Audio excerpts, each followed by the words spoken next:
One strand of interesting information that's often overlooked is the proactive role of central banks across the world today in supporting distressed economies through the pandemic and the lockdown through non-conventional measures. Central banking has evolved over the last century from what it was in the narratives of Benjamin Beckhardt, the chronicler of central banking in the early 20th century. From being providers of domestic currency and guardians of stable purchasing power, they were mainly doing intervention in the currency markets in the second half of the last century.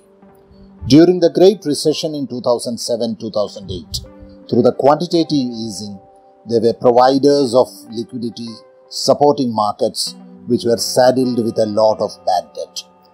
Today, central banks from the Federal Reserve Bank of New York to the Bank of England and the Reserve Bank of India influence and modify the yield curve and play a proactive role in the determination of the term structure of interest rates.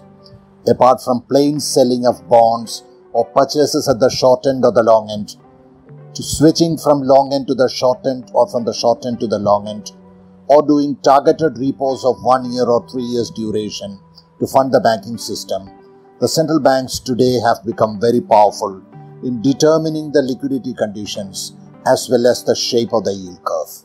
They have taken complete control of the yield curve, and that is the need of the hour. What a terrific departure from the classical notion that central banks can influence only the short-term interest rates.